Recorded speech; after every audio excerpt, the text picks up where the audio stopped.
Hey, what's happening, man? It's the morning What's going show. It's the on? morning. It's the morning show with RK3 and and SCC. How you the, doing? we are here. We are here. I made sure I put on some morning show style music this morning.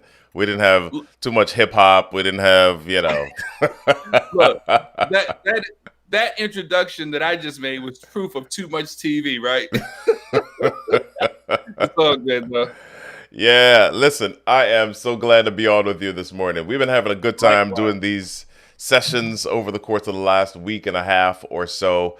And man, I think after we see some of the comments and we kind of go back and really there's a lot of value that is being provided. And so, Yes, man, I sir. just want to say, first of all, I'm grateful to you, man. Thank you. Man, I'm grateful to you because you know what they say, likeness attracts likeness, and we Yeah. kind of like are raising the bar for one another, I think. Yeah. Yeah. Yeah. So what have we been talking about? We've got about 20 25 Oh, minutes or so. We've been talking about a lot of things. Yesterday we talked about mistakes that we made in building our business. What have yes. we talked about before that else as well? We talked about the con game. Hmm. Um, man, we talked about so many things, man. I mean, I think you've got the list, but Yeah. um, I mean, we're hitting on things I think that are important because it's not any particular group or a level in business or even in your everyday life that people avoid. We all go through some of these commonalities, Yeah. and regardless to the topic, you've got to level up. That's what life is all about. Do you Yeah. have any of the other topics on hand? I don't have them I written do. I down. do. I'm looking at a couple now. We talked about navigating imposter syndrome.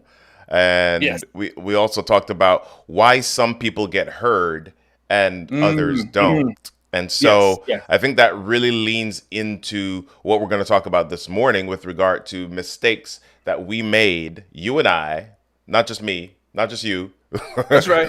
that we We. made with our online presence. And I think that's important because especially now, it's as everybody is seeing, we're home, right? This pandemic has caused us to do certain things. At the beginning of the year was 2020 year of vision. It's the year of vision. Yeah, we're seeing stuff. We're seeing stuff, all right.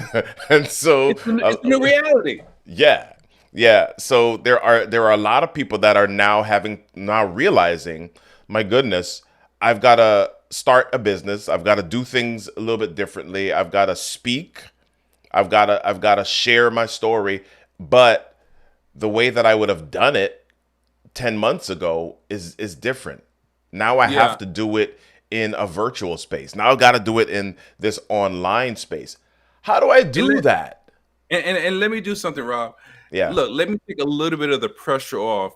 When he Hmm. says you got it, it's not like mandatory, you must. No, what it is Right. these are things that will help you, that will help us, that Right. helps everyone become more proficient.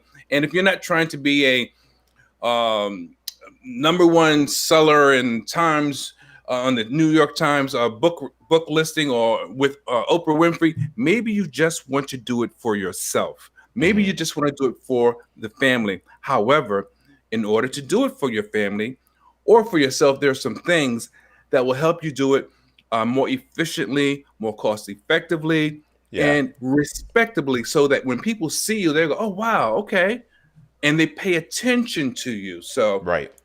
take that in mind. Yeah, yeah. So this is good, man. So I want to lead in with, and we say three mistakes, but you guys are really getting six because it's three from me and three from him. Double So down. yeah, I want to lead in with my first experiences in business. I started a business. My very first business I started in 2002. Wow. Mm, Yeah. In 2002, that's my very first business. And the reason that online was important was because that was the core of my business. I had an online gospel music promotions portal. That's what I started. And so my I can go back into the reasons I started it, but we won't go into that story today. But it's actually kind of funny. Anyway, I had to do a lot of connecting online. I had to do a lot of interviewing. I had to do a lot of getting into faces and spaces and places online. That was where I did the bulk of my work. And so there was it was very important for me to create some visibility. The thing is, I had no idea what I was doing. I didn't have a template. I didn't Right. have a role model that I knew of. There was nobody else in my space, in my Okay. friend circle, Right. Right. even close to me that had a website, that had Mm-hmm. an online business that did these types of things. So I was flying blind, man. And Man, we it look. was great, but Uh, yeah, there was some stuff that we could have done differently. Well, I remember, man, my first introduction to being online. Well, my very first was I don't want no email. I don't want to do that stuff. But Right. after I got over that, it was some site called Black Planet or Oh Black boy. Space. And then it was MySpace.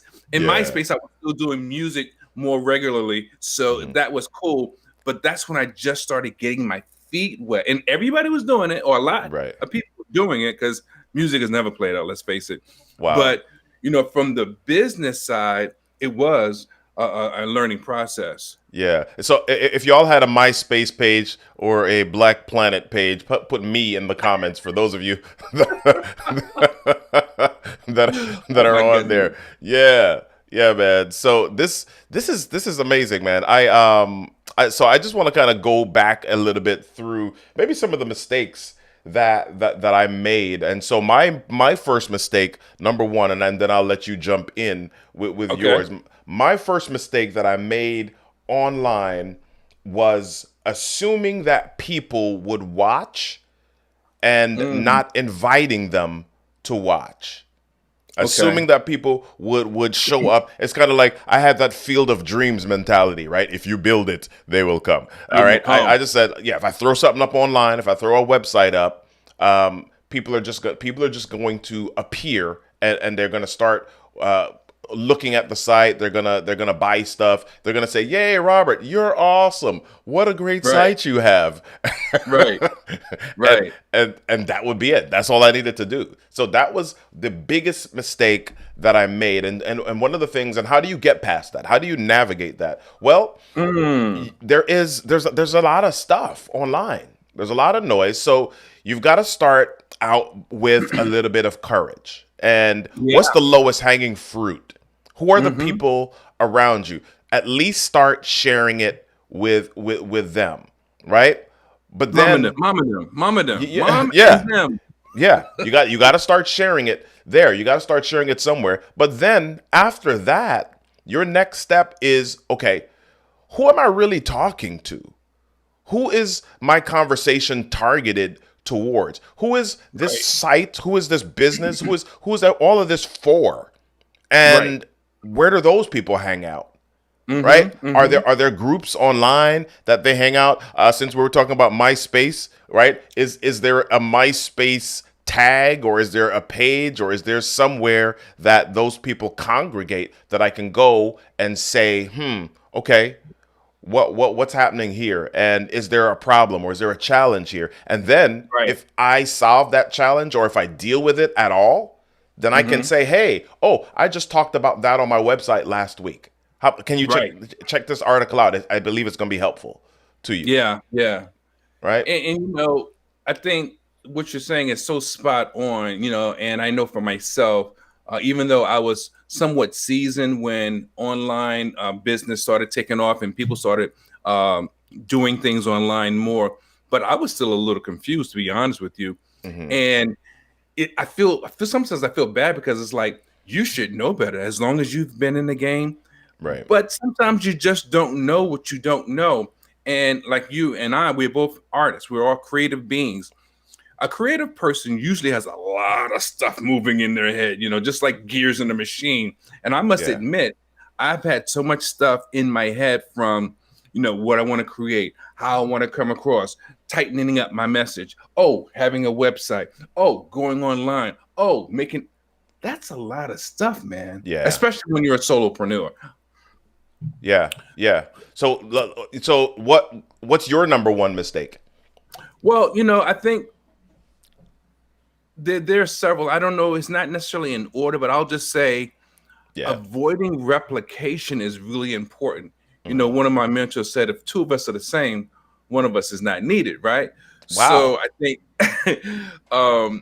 not trying to be exactly like Tony Robbins. I Hmm. mean, taking the lessons that Tony Robbins or Jim Rohn or Les Brown or whoever it is, taking the lessons, but not trying to be exactly like them. Because number Right. one, if two of us are the same, one of us is not needed. He's already doing it exactly this way.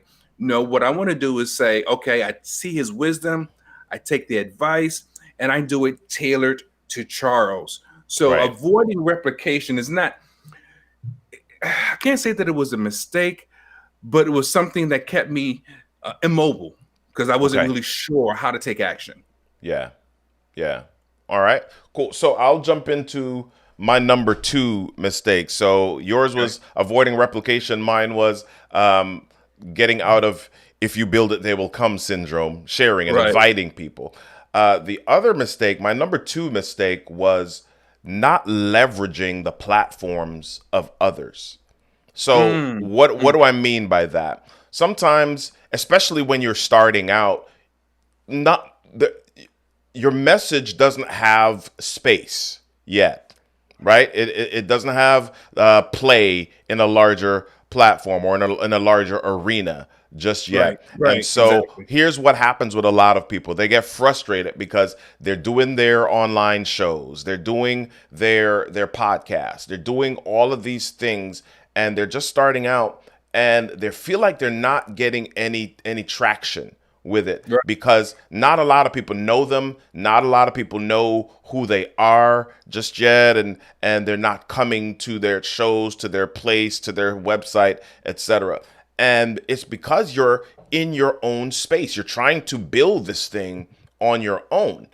So Right. one of the things that's you just spoke about mentors. One of the things that one of my mentors shared, one of my early business coaches was like, you know what? A lot of us, most of us, all of us play the copycat game at some point in our lives, right?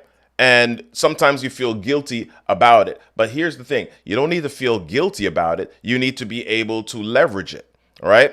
So when we Okay. talk about copycat, though, we're taking it another step further. I'm not talking about looking at you, seeing what you're doing, and then doing exactly what you're doing. I'm Right. talking about looking at you, seeing what you're up to, and then seeing how I can attach myself tangentially in some way to what you're up to. How can I Right. offer like a parallel or side by side value to the audience that you serve? And then approaching you and saying, hey, can we work together? Can we do Right. something together? Can we share our platforms together? Can you come Yeah. on my show? Can I come on yours? I mean, look at what we're doing here, right? Exactly. We've both had like established tribes. We've both had Right. established presence. We both had established audiences that we've connected with over X amount of years. And so now Right. we've said, you know what? Let's talk to the people that Charles likes. Let's talk to the people that Robert likes. Let's let them meet each other and let's Yeah. work and solve problems together. Right. Because if we can complement one another, Yeah. we could probably, or obviously in my mind, complement our audiences as well. Yeah. So, one of the things I was thinking about as well, as far as another online mistake that I made, was understanding how important it is to honor the process. I mean, I've heard it Mm, many times in different walks of life.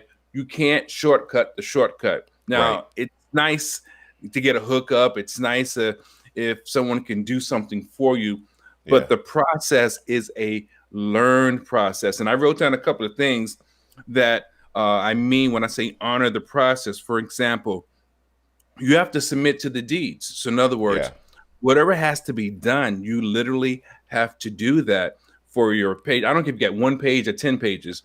If Hmm. they all for a specific purpose, you must do what needs to be done in order for those pages or that page to fulfill its purpose. Right. And the time, you have to submit the time. You've got, look, I used to be on webinars.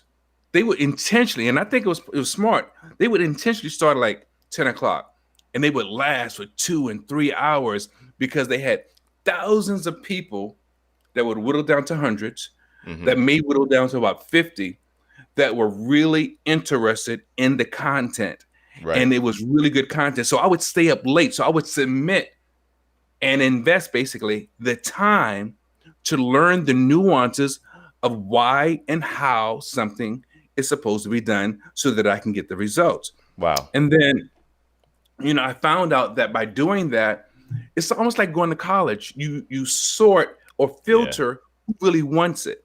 Because again, everyone's interested and crazy about getting online to learn this new technique or whatever. And at the end of the webinar, there was only I say 50, but a handful of people in comparison. But I would walk away with copious notes because I really wanted it. I Mm. really wanted it. So honoring the process, it consists of a lot, but honestly, if you know that you've identified the thing for you, you will not have a problem honoring the process. Yeah, yeah, yeah. I mean, that process is the thing, right? You hear a lot of us who are at a certain place. Other people kind of look at you, they look at me, they look at, and they're like, "Oh my gosh!" Either they just came on the scene, or how can I do what you do? And I'm like, "Yeah, it took me 12 years to become an overnight success, right?" Yeah, yeah, and You don't and you know. go ahead. Yeah, I was gonna say you don't know the journey, or all of the different things that have happened in the last 12 years. Man, I can go back further than that. I can go back to, like I said, I started my first business in 2002, right? Right. So that's Uh-huh. 18 years ago. So what my business looks like today, the things that I'm doing today are part of the process. It's because Yes. I stuck in there, right? I Yeah. didn't just say, "Ah, that's not working. Let me go back and get a regular job," right? And Okay. that's not to disparage anybody that has a job. I know a lot of great people that have jobs, right? But for me, I'm an entrepreneur at heart. That's my spirit. That's my calling. That's my core, right? Right. And so I was always going to end up there somehow, some way. And there were plenty of opportunities to give up in the journey. Yeah. And I Yeah. know a lot of people that give up in the journey, and then you look at them, and they're living life, but they're miserable. They're Yeah. like they don't have that fulfilled look, or that Exactly. fulfilled aura about I them. look, I was talking about those webinars Yeah, back at that time, and I still, of course, you always have to evolve and educate yourself and keep yourself with best practices. But yeah, when I was at the heart of many of those webinars that I was referencing, a hmm, lot of those speakers that I knew, and this is going back to like maybe 8 to 10 years ago, a lot of those speakers and authors and coaches, they're no longer around, and it's not what can I say? Maybe yeah, they weren't really fulfilling their calling, as you just referenced. And the thing I learned about it was that I used to get really uptight about people that would pop up. I'm a speaker. I'm a coach. I'm an author. And I'm like, where'd you cut your teeth? You know, right, who's your coach? Who's your mentor? Who have you spoken to? Where have you trained? yeah, I mean, like, look, I've got time invested in, and it's not that I'm hating. Don't get it twisted. It's just that when you say that you are something, really have done it or really be in the process of doing it. One thing doesn't necessarily solidify you as a professional, but in hmm, order to be a professional, you must take that first step. And that's yeah, some of the things that we want to offer in our upcoming workshop with you. yeah, What else yeah. you So got, man? yeah, I want to read this comment that is posted by Dean Bailey on LinkedIn. It says, "Once you give up the first time, it becomes a habit." Mm, Ooh, yeah. ouch. Yeah. Yeah.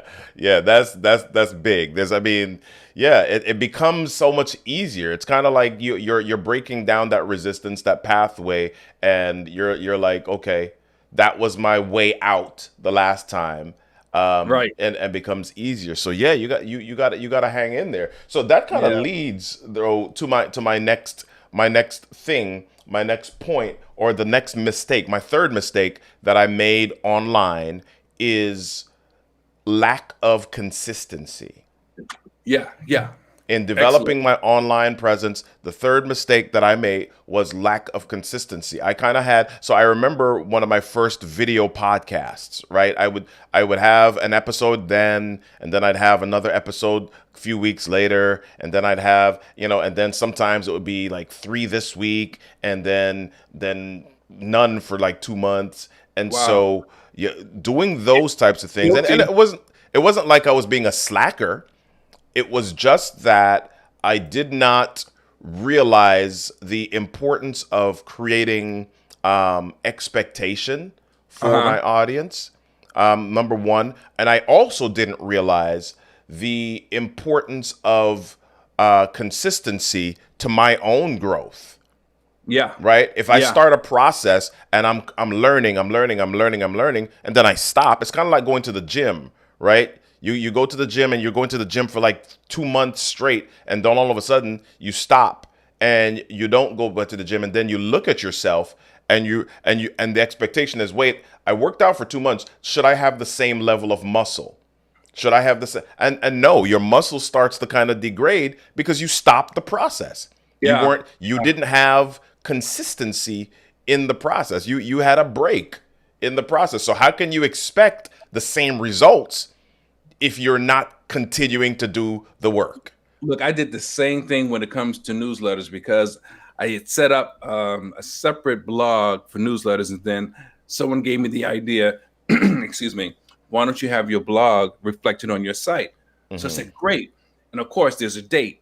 So every week I was doing the blog, and then I got lazy because I didn't have a topic. I wasn't sure what I wanted to speak about or write about. Right. And next thing I know, I had 1 week, and then there was a 2 week gap, or a 3 week gap, or a month gap, and then I would try to rush into 2 and 3 at a time. It was just a mess. So Yeah. you have to learn to pick your lane so that it'll help you with being consistent. Yeah. Yeah. So we're running out of time, man. Here we only have. So what's your last one? What's your number three Well, mistake?